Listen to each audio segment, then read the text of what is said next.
Allie, either you've got a lot of friends here or there are just a whole bunch of dumpster divers here. I can't Probably both. Probably we live in both. Boulder, so. All right. Well, welcome. So glad you could join us. Thank you. So, you know, dumpster diving is a pretty obvious term, but I suppose there are some people who can't imagine exactly what that feeling's like, but it just doesn't necessarily mean putting on your goggles and your flippers. It just means opening up the lid and seeing what's in there, right? Yep. It is as gross as it sounds. Dumpster diving, you are getting in trash. But the cool thing about dumpster diving is it's like a treasure hunt and you never know what you're going to find. And that's what drew me back to the dumpster daily, is it was always a new thing, whether it was a bookshelf or food or envelopes. I was always finding something usable and taking it home. Once I moved to Jackson, I was primarily dumpster diving in a grocery store dumpster, so I was finding food products, and I found everything from quinoa to flax oil to meat products, bread, produce, really anything you could think to buy in a grocery store, I was finding edible in the dumpster. And do you think it's unique to your community that there was just like, you know, it's a little bit remote, Jackson, and so Jackson Hole, and so there's maybe they have less food deliveries or less people to buy the food, or what do you think made it so that there was that much food in that particular dumpster? I don't think that it's a problem particular to Jackson Hole. There are many estimates that 40 to 50% of food circulating in the U.S. is wasted. So if you go to the grocery store and you buy 2 bags full of food, just throw one of them away before you even get home, just to visualize. So it's not an instance that's just relatable to Jackson. It's really nationwide and worldwide.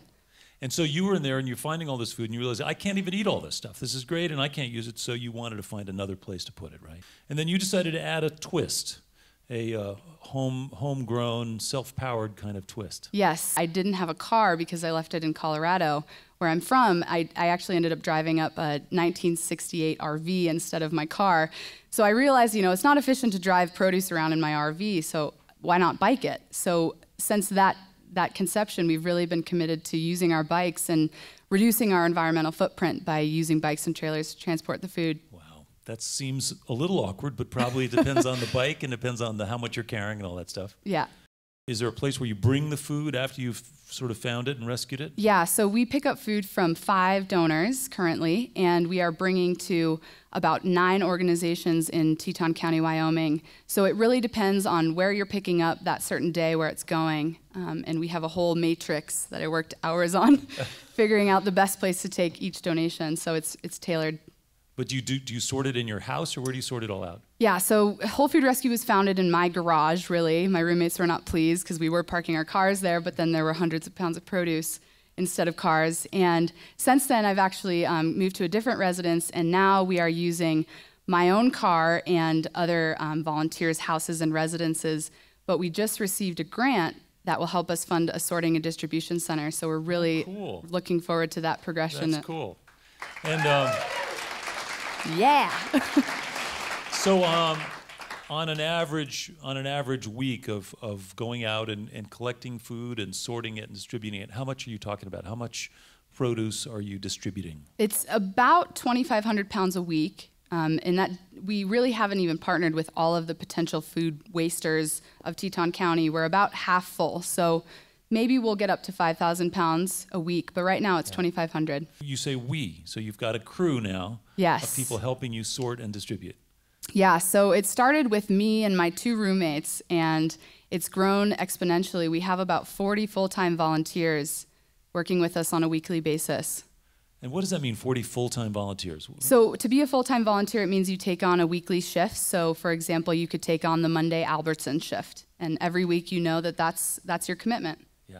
And so they go, they gather the food, but they're not actually going into the dumpster at this point because you worked it out with Albertsons to where they've actually just said, here's the buckets or piles or boxes of stuff. Correct. Yeah, no more dumpster diving, unfortunately, because I think it's fun. I can tell that you think it's fun. Treasure hunt. Yeah.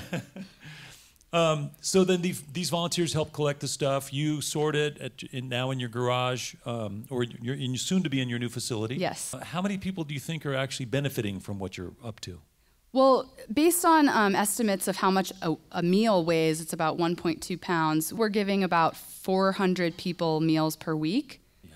Well, it sounds like it's a growing organization, and I suspect you've been counting in general how much food you've diverted from the landfills since you started? Yeah, so yesterday was actually our 1-year anniversary, and throughout the past year, we've diverted well over 100,000 pounds of food from entering the waste stream. Wow, that's great. That's great.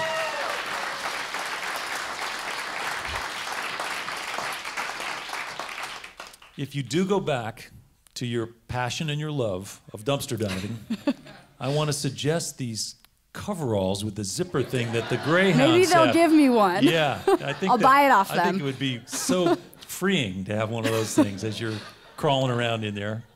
Well, you know what? I actually had my good friend works at the Trash and Recycling Center. She gave me a Tyvek suit, which is exactly a coverall.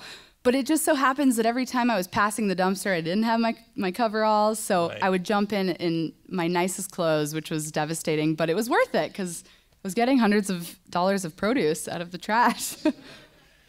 It takes all kinds to make a world, ladies and gentlemen.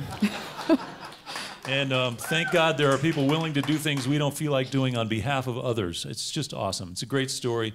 Allie, thanks so much for sharing your story with us. Congratulations, you're the winner of this week's eChievement Award. We've got a framed certificate with your name on it for you. Thank you. And you can share it with your volunteers, but mostly it's just great to hear that this simple idea in 1 year has actually really made a big difference. Yep. Thank you very much for having me. You're welcome. Congratulations once again. Allie Dunford, winner of this week's eChievement Award.